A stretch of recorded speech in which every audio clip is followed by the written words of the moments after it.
Hello, ladies and gentlemen. Today we'll be looking at a replay between myself and Btyb. We do have Btyb as the Dark Sapphire Protoss against myself as the Electric Blue Protoss. And this match is taking place on Swampside, which is a work-in-progress map by Btyb. We have some nice usage of the flooded swamp tiles down here. You can actually build in this expansion, even though it does look like water, but it's not truly a water level terrain. We have some high ground swamp bases on this map. Another low ground base there. This is my natural. So yeah, good stuff. I do go for a fast gateway here, and it looks like Btyb also opts for a fast gateway in this match. Looks like he's worried about some busted tiles. I didn't really notice them while I was playing, but you know, if he sees them, they're around here somewhere. Some of the more keen-eyed individuals among you may spot those repeating tiles before I do.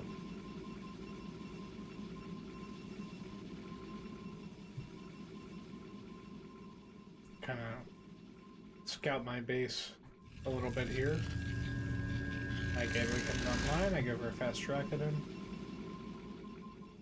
There's Btyb's scribe poking around, trying to gather some information.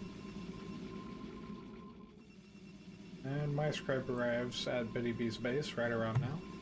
I see he's also gone for a fast gateway, and it's about the time my scribe shows up that his fast track at him emerges. And my scribe is short-lived. Relatively early in the game, Btyb and I have pretty much the same amount of workers and military units. I'm going for another Dracodon, whereas Btyb has gone for a fast Grand Library, which explains some of the shenanigans that you'll see here soon.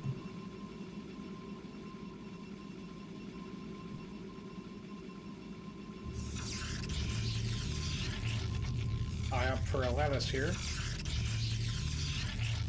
and I prepare to establish some static defense by my own ramp. I do think it's kind of funny that Btyb and I had the same defensive strategy here. He opted for an Ecclesiast, whereas I went for more Dracodons.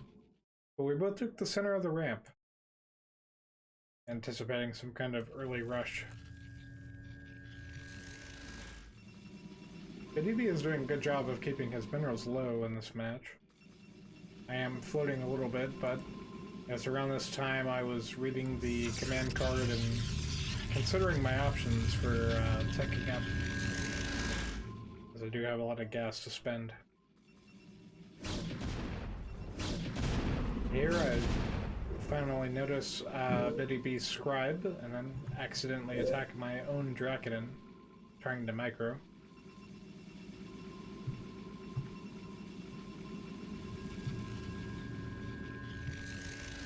Sell it on the way.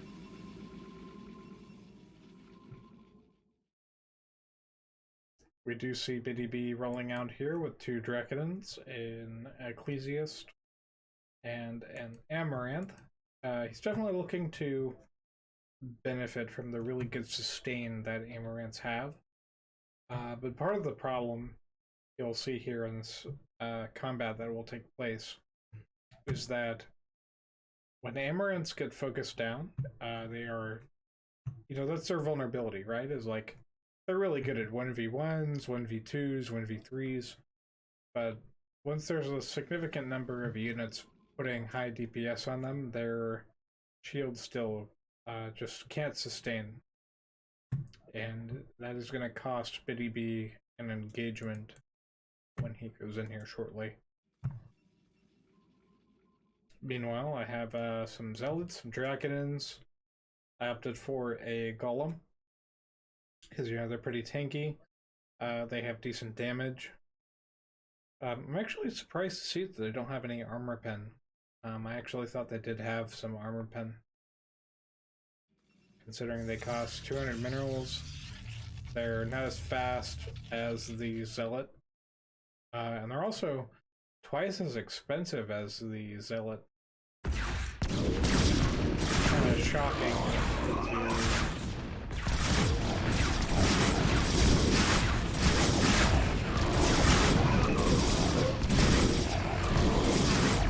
Definitely kind of shocking to think that they have such only 35 bonus shields and the same amount of HP, and they deal less damage. Maybe they have better armor, but for 200 minerals, that seems like an awfully rough trade-off. We'll see, though. I think I built some more before the end of the match.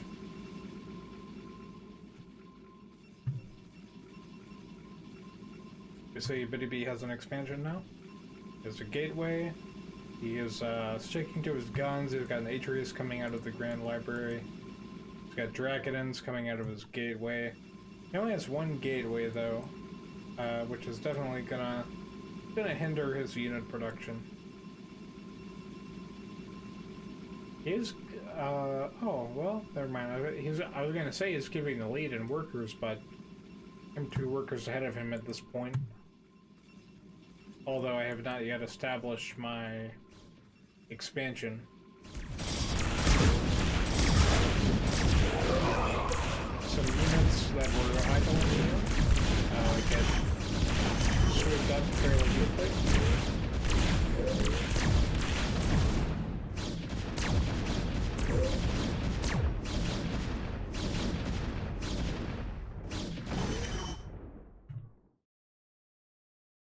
And that puts Btyb88 in a rough spot.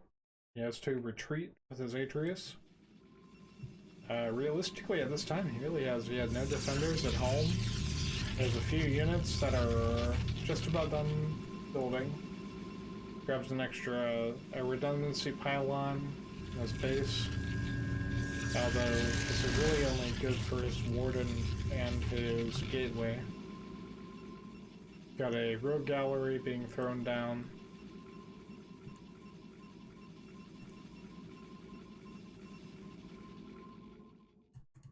Meanwhile, I upped my defensive at home, just in case Btyb88 had more forces that I wasn't expecting.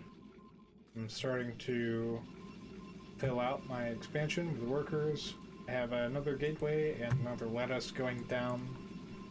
Meanwhile, my first demiurge is popping out.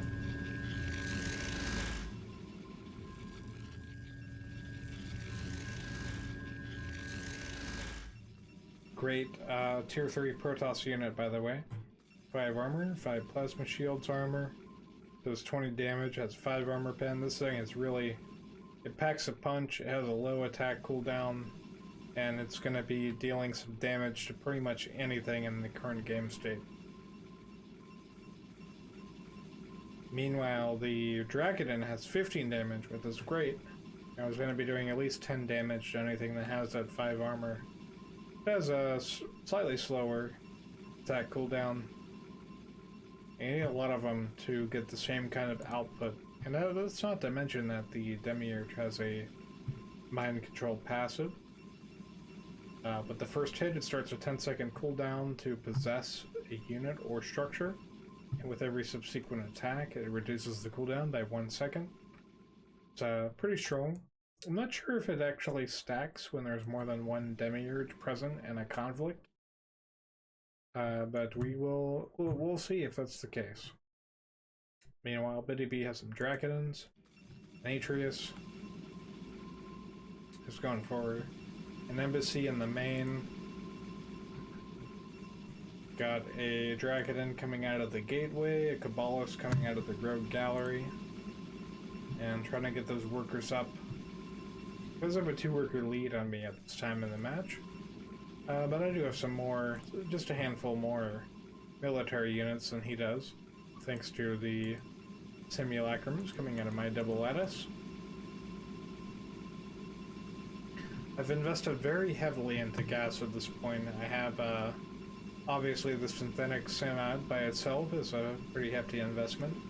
And then stacking up the demiurges on top of it is...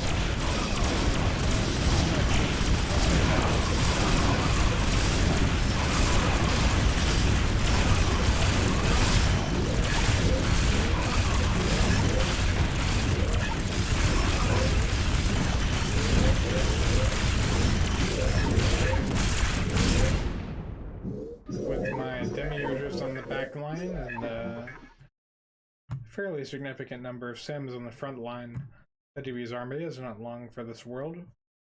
I don't necessarily mind control any units as a result of that conflict, but I do get some sims as a result of them taking hull damage, which is a nice addition.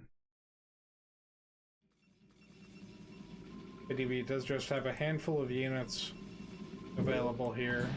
Meanwhile, at home, I'm dealing with a rogue Kabbalist who manages to do some worker damage. I station my units here. The worker...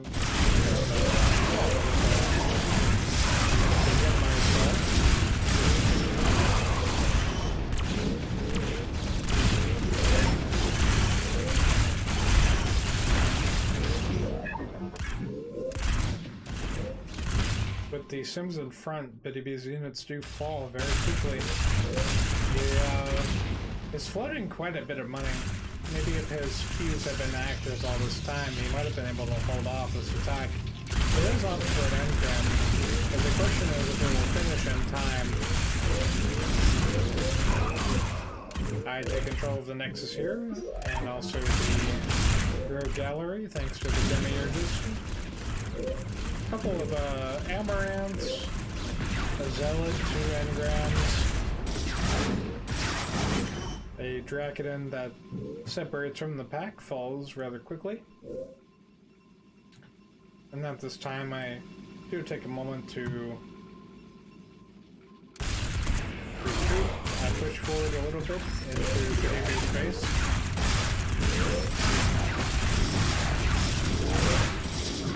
That's for eliminating the power to the structure, which is saving quite a bit of material from the engrams. It also cuts off his unit production.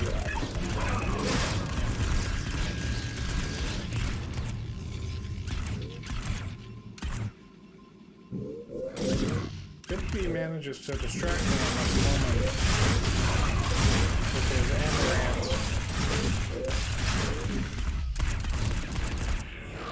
And it does cost me a demiurge, but I have 2 more in wait here.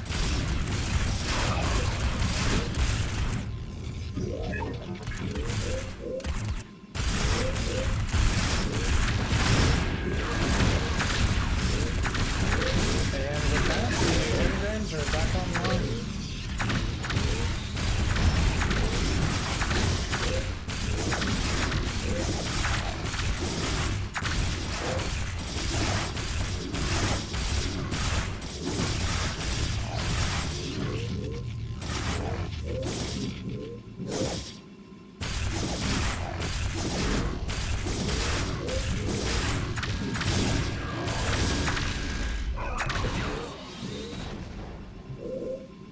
Btyb88 does manage to take control of the situation here, but not for long.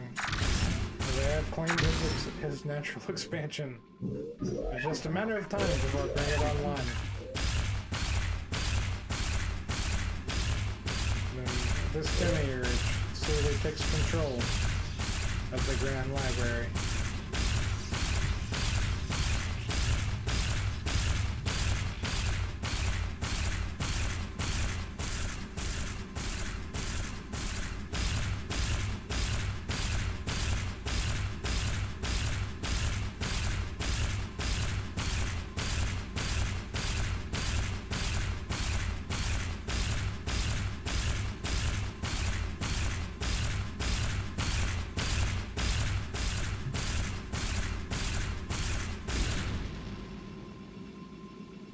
The Grand Library is offline. Meanwhile, more engrams and an ancestral archives come online, and Btyb is now one depleted base.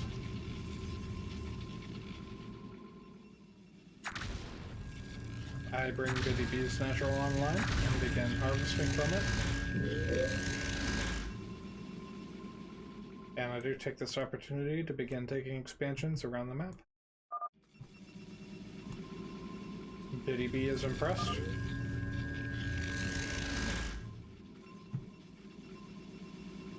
And appropriately sassed.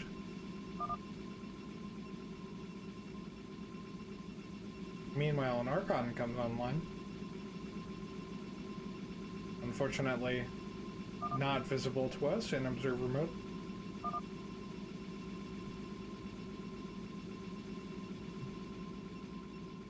Btyb is behind on workers, although he did just lose his natural, which is understandable. You can tell he's looking for a way to really punch out of this situation. Meanwhile, I've gathered more units in his natural, building from his production structure.